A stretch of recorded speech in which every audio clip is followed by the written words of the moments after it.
एक दर्दनाक एक दर्दनाक एक दर्दनाक रियल स्टोरी। दोस्तों, आज मैं आपको एक कहानी सुनाने जा रहा हूँ। इस कहानी के माध्यम से जजमेंट यानी जज आप लोग होंगे और फैसला देने का काम भी आप ही करेंगे। जितने मेरे ऑडियंस हैं, जितने मेरे स्पेक्टेटर्स हैं, जो भी दर्शक हैं, जो भी श्रोतागण हैं, इस कहानी से आपको क्या सबक मिलती है, इस कहानी में जो किरदार है उस किरदार की क्या भूमिका होनी चाहिए, उसने क्या गलतियां की है, या फिर वो सही है, या फिर किस्मत ने उसका साथ नहीं दिया, ये तमाम चीज़ों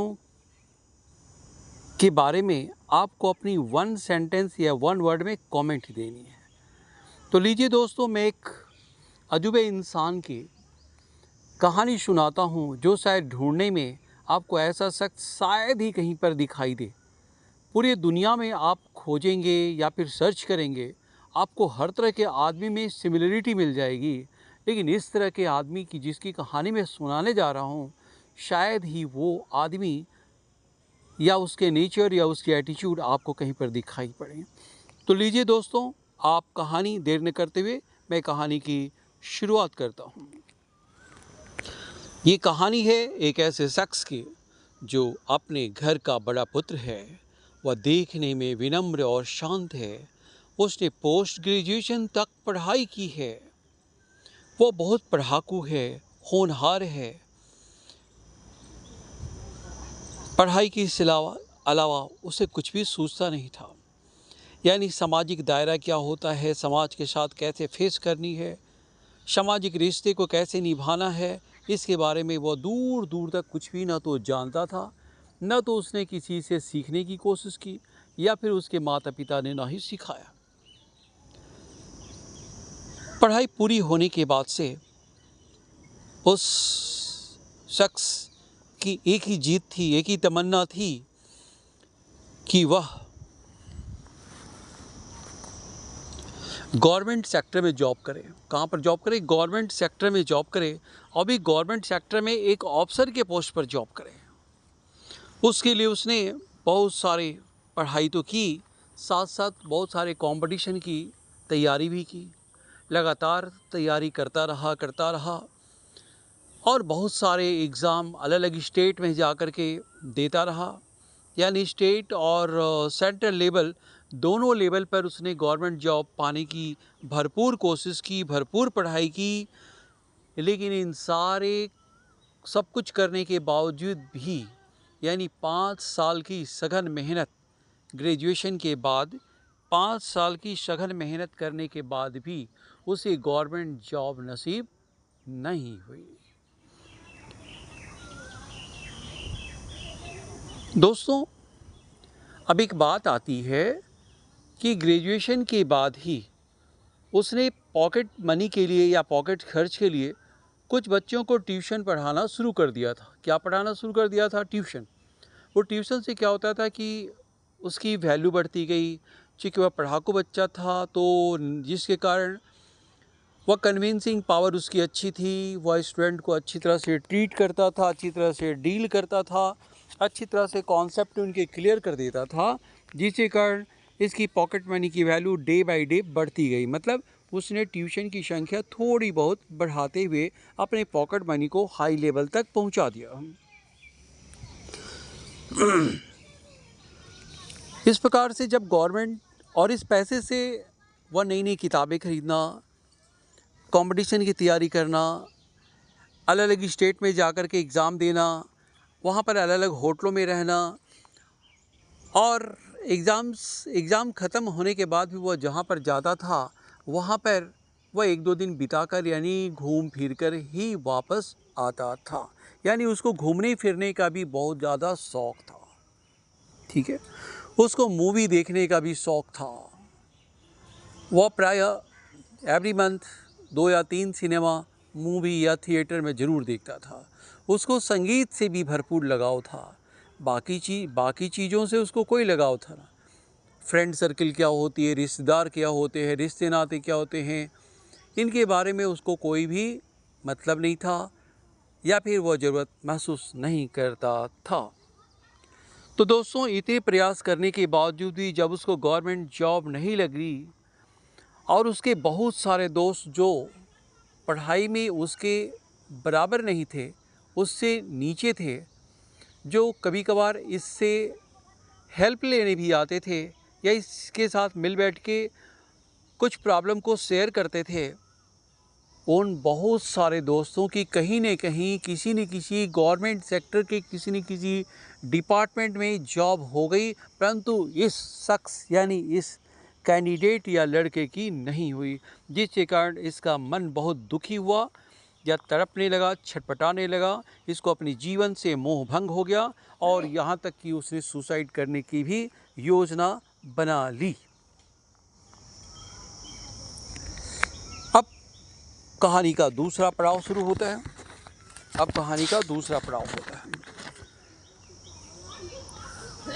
अब वो क्या है, अभी इंसान बुरी तरह से टूट गया, टेंशन में रहने लगा, किसी से बात नहीं करता था और इसको तमाम सभी रिश्ते नाते या सभी परिवार के लोगों से नफरत सी हो गई। भगवान पर तो इसकी कभी विश्वास वैसी थी नहीं, ना ये पूजा पाठ करता था, ना भगवान को मानता था, वैसी इसकी कोई मन में यही नहीं थी। बट कि इसके अंदर अपनी पढ़ाई के प्रति इतनी जोर, इतनी अटूट श्रद्धा थी कि इसे यही महसूस होता था कि ये जो भी कंपटीशन देगा, जो भी एग्ज़ाम देगा, उसमें ये अव्वल साबित होगा, यानी कि वह एग्ज़ाम निकाल लेगा, इसकी गवर्नमेंट सेक्टर में अच्छे पोस्ट पर जॉब लग ही जाएगी। लेकिन दोस्तों, ये सब इसके साथ हुआ नहीं। उसके ऑफिसर बनने का या गवर्नमेंट सेक्टर में अच्छे पोस्ट पर काम करने का जो सपना था, सपना ये भी था कि सर गवर्नमेंट सेक्टर में जाकर उसे एक सरकारी फ्लैट या सरकारी आवास मिलेगी, एक सरकारी गाड़ी मिलेगी, जहाँ पर उसके घर पर 2-4 नौकर भी काम करने वाले होंगे। ये सब चीज़ें इसने देखा था, क्योंकि ये जिस जगह पर रहता था वहाँ पर बहुत सारे लोग ऐसे थे, इसलिए इसका सपना भी इसी लेवल पे ऐसा हो गया। हालांकि दोस्तों, पुलिस और आर्मी की नौकरी ये गवर्नमेंट सेक्टर में, जो गवर्नमेंट सेक्टर की होती है, उसमें इसका कोई भी इंटरेस्ट नहीं था, इसलिए इसने गवर्नमेंट सेक्टर में पुलिस या आर्मी की नौकरी के लिए कभी भी कोई प्रयास नहीं किया।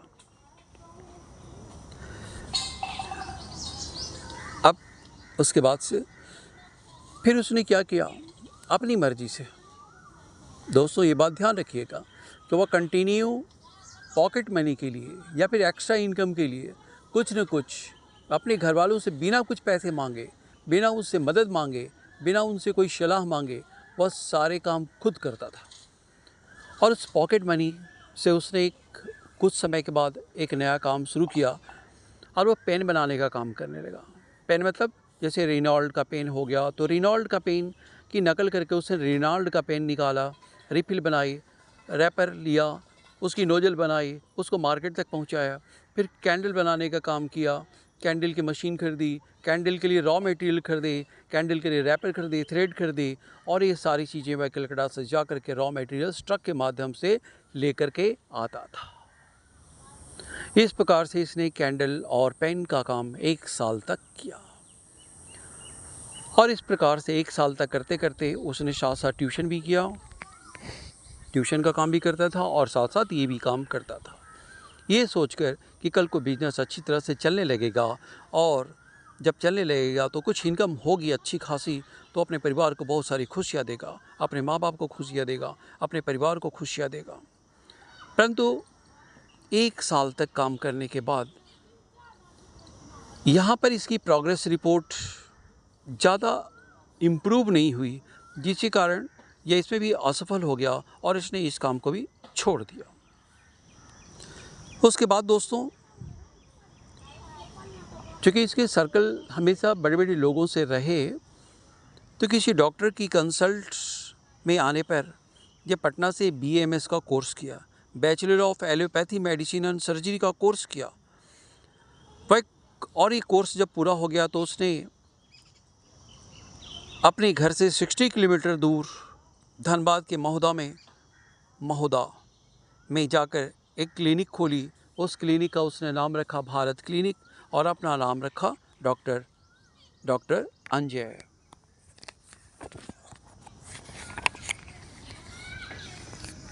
पर उसने ट्रीटमेंट का काम शुरू कर दिया और इस प्रकार से उसने ट्रीटमेंट का काम शुरू कर दिया। ये काम करते ही उसके पास अच्छे खासे लोग आने लगे, पेशेंट आने लगे। बहुत सारे जो पुराने डॉक्टर्स थे, जिनकी क्लिनिक बहुत पुरानी थी, जो MBBS डॉक्टर थे, उनके पेशेंट भी दूर दूर तक अपने क्लिनिक और अपने डॉक्टर को छोड़कर इनके पास आने लगे। कारण ये था कि इनका ट्रीटमेंट, इनका व्यवहार बहुत ही अच्छा था। इनके अंदर लूटने की भाव नहीं थी, लूटने की लालसा नहीं थी। ये जो भी काम करते थे अपना मन, तन, धन और ईमानदारी के साथ करते थे, जिसके कारण ये नेम और फेम दोनों में प्रसिद्धि पाने लगे। परंतु 8 मंथ के बाद एक ड्रिंकर पेशेंट इनके पास रात के 12 बजे आता है और ये अपनी क्लिनिक के बगल वाले जो इनका कमरा था, रूम था, वह इसमें सो रहे थे। सो तो नहीं रहे थे, मतलब जाग रहे थे। और उस ड्रिंकर पेशेंट ने आकर इनके क्लिनिक का दरवाज़ा ठकठकाना शुरू कर दिया। इन्होंने अंदर से आवाज़ दी, परंतु बाहर से कोई आवाज़ नहीं मिली। लेकिन वो इंसान जो बाहर में खड़ा था क्लिनिक के बाहर, उसने उसके दरवाजे को तोड़ने की कोशिश की। तो इन्होंने सोचा कि शायद दरवाज़ा टूट जाएगा, इसलिए इन्होंने क्या किया कि इन्होंने फिर दरवाज़ा जैसे ही खोला, वो आदमी इनके साथ क्लिनिक में घुसते ही गाली गलौज करने लगा और मारपीट करने लगा और ये कहने लगा कि तुम नए डॉक्टर हो, तुम नए डॉक्टर हो, नए डॉक्टर हो। इन्होंने कहा यस, मैं ही नया डॉक्टर हूँ। कहिए क्या बात है। फिर उसने कहा कि चलो मेरे घर, अब भी रात भर। दोस्तों, पहाड़ी एरिया, सुनसान जगह, रात का समय, किसी अनजान शख्स के साथ ये डॉक्टर कैसे जा सकता था। इन्होंने जाने से मना कर दिया। इन्होंने जैसे ही जाने से मना किया, उस आदमी ने फिर इनके साथ कुछ गाली गलौज और बदतमीजी की, जिसके कारण इन्होंने अपना आपा खो दिया और अपना आपा खोते ही उन्होंने उसके साथ भरपूर मारपीट कर दी और मारपीट कुछ ऐसी की जिसके कारण उसका कुछ ज़्यादा ही बुरा हो गया। फिर सुबह बहुत सारा हंगामा हुई। हंगामा होने के बाद बहुत सारे लोग इनके सपोर्ट में आ गए, पक्ष में आ गए, कुछ इसके सपोर्ट में आ गए। इस प्रकार से लोगों ने बीच बिचाव कर दोनों को समझाने की कोशिश की और इन्हें कहा कि आप एक डॉक्टर हैं, आप एक शिक्षित आदमी हैं, आप एक एजुकेटेड आदमी हैं, आपको इस तरह की मारपीट की बात नहीं करनी चाहिए। इस प्रकार से दोस्तों इनका मन वहाँ भी नहीं लगा और इनके मन में एक ही तमन्ना थी कि मैं अच्छे लोगों के साथ रहूं, बड़े लोगों के साथ रहूं, शिक्षित आदमी के साथ रहूं। मेरे पास कोई फालतू आदमी, कोई ड्रिंकर आदमी, कोई बेकार बात बोलने वाला जो अशिक्षित आदमी है, जिसकी लैंग्वेज अच्छी नहीं है, उसके साथ मैं ऐसा कोई भी काम या वैसी जगह पर काम नहीं करूँगा। और इस प्रकार से उन्होंने अपना ये जो पड़ाव था क्लिनिक का, वो भी इन्होंने 2 साल के बाद छोड़ दिया। यानी किस्मत के दरवाजे यहाँ भी इनके लिए बंद हो गए। तो दोस्तों ये कहानी का पहला पार्ट था, ठीक है, पहला पार्ट था। अभी कहानी की जब पूरी 3 पार्ट जब कंप्लीट हो जाएगी तभी आपको आंसर देनी है, ठीक है। जय हिंद दोस्तों, आज के लिए इतना ही।